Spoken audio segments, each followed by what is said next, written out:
It's post-released, and yet Cyberpunk is still in the news. This time around, CD Projekt Red is offering refunds for Cyberpunk 2077 on last-gen consoles. Let's talk about it. Welcome to Jurassic Park.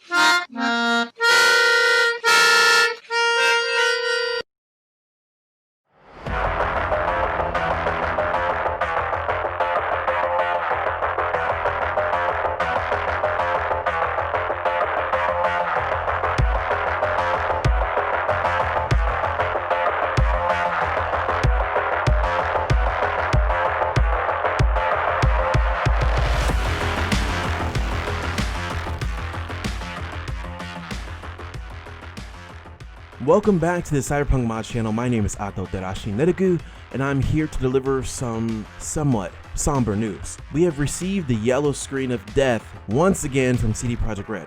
Oftentimes these yellow backgrounds featuring a wall of text aren't a great indicator that things are going so well.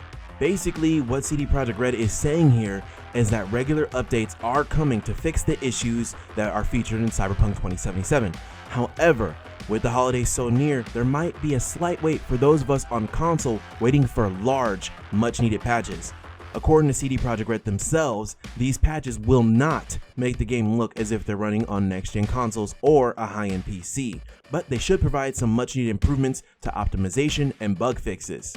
Lastly, CD Projekt Red's Twitter update apologizes for the state that the game was released in and openly admits to misrepresenting the state of the game and not showing last-gen gameplay before launch. Is this because they fully understood just how bad the console port was? More on that later. However, if you are extremely dissatisfied with your purchase of Cyberpunk 2077, CD Projekt Red has opened the floor for refunds. Digital copies can be refunded straight from your console via the PSN store and Xbox stores. If you bought a physical copy, it is advised to return the game to the store of purchase. If you are unable to for whatever reason, CD Projekt Red says to email support at helpmerefund@cdprojectred.com. These refunds will be available as of right now until December 21st. So it's time to hop on that train if that is definitely what you want to do here. How did all of this garbage start? Well, to begin, the Cyberpunk 2077 user reviews are in and they don't look good. As of the time of this video, the Metacritic scores for PS4 are sitting at 2.8 and Xbox One is sitting at 3.7 respectively. As for the PC, things are slightly better but not great either, 6.8 on Metacritic, and 79% say mostly positive on Steam, and 3.8 out of 5 on GOG. This is absolutely crazy. Even Amazon has bad reviews at 3 out of 5 stars. On the other hand, critics mostly like the game, with an average score granting a 7 out of 10 or higher as a critical rating. What's going on here? Isn't this game supposed to be life-changing or amazing somehow? Isn't it supposed to be revolutionary? Well, that's not exactly what's happening here. For my experience with the game so far, the controls felt a little floaty, and it was buggy, and the world of Night City can be overwhelming at times. There's people everywhere, there's lights everywhere, there's so much happening around you that sometimes it can distract from combat. However, the story is top tier, but that doesn't excuse that the bugs are prevalent. I didn't expect for the bugs to be this crazy, seeing as how I did hear some reviews before the game release, and I was like, oh, maybe the bugs won't be that bad. But no, sometimes the bugs are that bad. I personally haven't received any crashes so far, but apparently that makes me one of the lucky few. Is Cyberpunk 2077 as bad as Bethesda's games, like Creation Engine bad? Well, no. That's only because Bethesda doesn't fix bugs at all. They don't bug test and they don't bug fix. They have bugs that have been prevalent since Fallout 3 that are still prevalent in Fallout 76. They have bugs that were in Morrowind that are still prevalent in Skyrim. I'm hoping that CD Projekt Red is a little better than them when it comes to that. Let's talk a little bit more about my experience with Cyberpunk 2077. This is not a full review. but it is easily one of my favorite games. It beats Mass Effect 2 for me and Bioshock 1, which are two of my all-time favorite games ever. I have a full review of this game coming later, as I feel right now I'm still a little bit biased and need more time for the luster to wear off before I can give you guys a full, in-depth, honest review from my perspective. As far as my computer hardware is concerned, I was able to run the game at 1080p ultra settings, getting about 70 frames per second, at least until the Radeon update. Now I'm getting somewhere between 85 and 90 frames per second at 1080p with high settings. I decided to bring down the settings a little bit, seeing as how the Radeon update didn't help that much. Because it ran so poorly on my PC, I assumed it would run terrible on the consoles. Because how well do you expect a game like this to run on hardware that's approaching nearly a decade old? I mean, I'm running a Ryzen 3900 XT, which is a 12-core processor, and a Radeon 7. Not necessarily the best graphics card out there, but it's fantastic for video editing. However, it's pretty powerful when it comes to the likes of the PS4 and Xbox One. I'll save you the play-by-play on the specs for the base PS4 and Xbox One, but let's talk a little bit about what you may or may not remember. If you do remember correctly, those consoles boasted a whopping 8 GB of shared RAM between the CPU and internal GPU. And Cyberpunk 2077 is a RAM and resource intensive game. If you've seen my video on the requirements to play Cyberpunk 2077 on PC, it is recommended that you have at least 12 GB of system RAM and 8 GB of video RAM to play at high settings. This is something that optimization cannot fix alone. It basically can be said at this point, judging by all the evidence that we have received, that last gen versions of the game are not going to be completely equipped to handle all that Cyberpunk 2077 has to offer. The game has been delayed 3 times this year alone. The most recent delay was to get the game running in a playable state on PS4 and Xbox One, and this was the best that they can do. So if you believe that those old consoles could do everything and anything that a PC could do, that was where you were wrong, unfortunately. My PC has a hard time running this game without overclocks.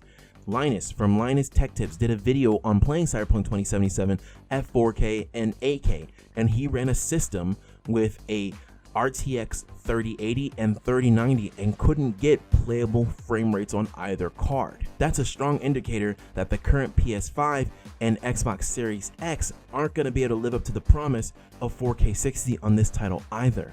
Some other things to consider is that CD Projekt Red's recommendations for playing this game may have been a little advantageous, to say the least.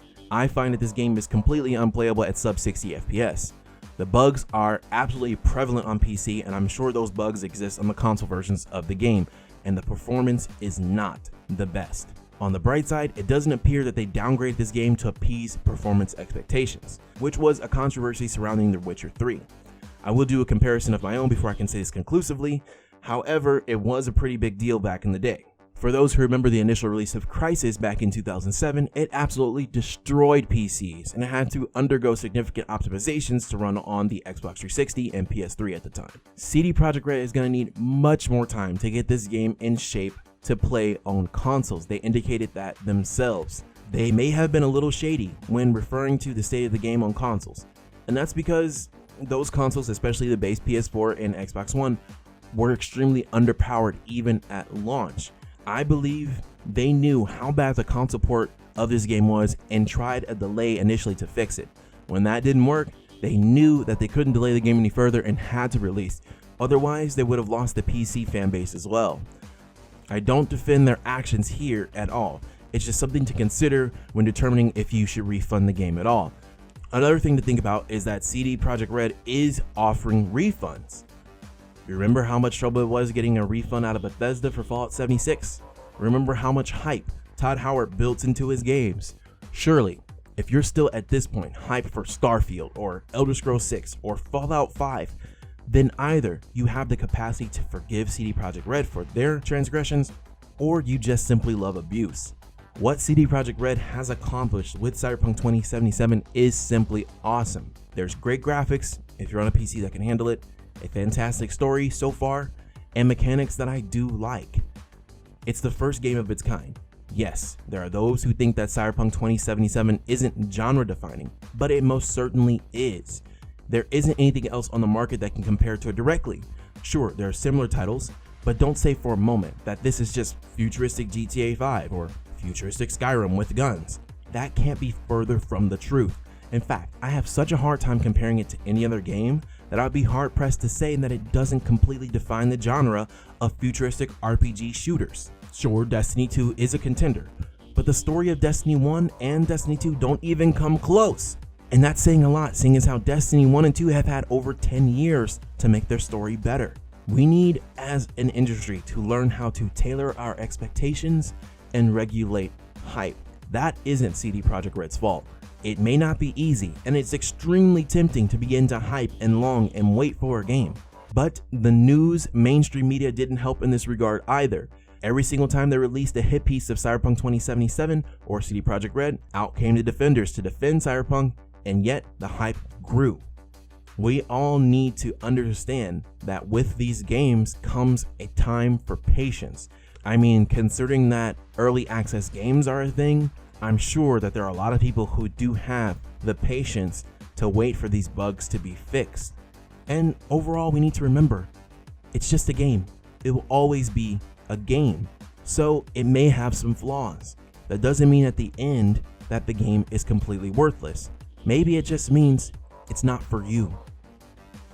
Well, that's everything I have for now on this Cyberpunk 2077 update. How is the game so far for you?